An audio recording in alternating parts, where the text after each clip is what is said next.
एक बात समझो, दो डिपार्टमेंट है, एक है पुण्य और एक है भगवान का आश्रय लेकर भजन करना। पुण्य आदि की भावना से तीर्थों में जाना, धर्म भावना से पाठ कर लेना, दान पुण्य कर लेना, जल चढ़ा देना, आरती पूजा एक धर्म है। लेकिन आर्त भाव से भगवान की शरण होकर उनका भजन करना, अगर वो किए होती तो इस समय गाढ़ अवस्था भजन की होती, भगवान के सिवा कुछ नहीं।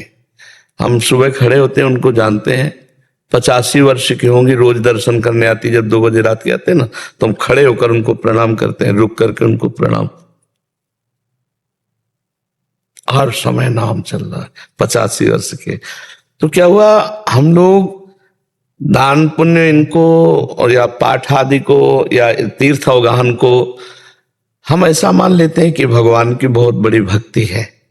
प्राय लोग अरे बड़े भगत है, रोज गंगा नहाने जाते हैं, बड़े भगत है, बद्री नारायण होया है। एक गांव की बात, बद्री नारायण गए लेकिन हृदय से कभी नारायण की शरण नहीं हुए, तो उनका शुभ कर्म बनेगा ना कि भजन बनेगा। शुभ कर्म और भजन में अंतर है। फावड़ा चलाना भी भजन हो जाएगा, व्यापार करना भी भजन हो जाएगा, जब हम भगवान की शरण में होकर अंदर से, और हम निरंतर भगवान के नाम में डूबे हैं, तो वो अभ्यास कहां जाएगा।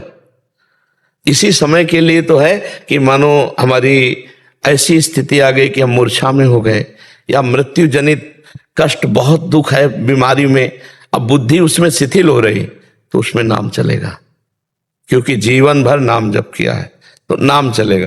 अब जैसे इस तरह के भागवतिक कार्य हैं, इन कार्यों से अगला जन्म मिलेगा और फिर शुद्ध भक्ति का संस्कार आएगा, तब वो भगवान की प्राप्ति होती है। या अंतिम समय कोई याद दिला दे कि राम राम कहो, राधा राधा कहो, और वो कह भी नहीं पा रहे लेकिन कान में सुनाई दे रहा, तो काम बन जाएगा। अभी आपके ऊपर है। नहीं गुरुजी, हम तो पूरा प्रयास कर रहे हैं, लेकिन अभी उनका ये 6 महीने से ऐसा हुआ है। देखो, अनंत जन्मों के संस्कार भगवान, केवल टीवी देखती हैं वो, बहुत बिगड़ गया मामला। वो केवल पुण्य आदि था, वो भगवान की शरणागति नहीं था।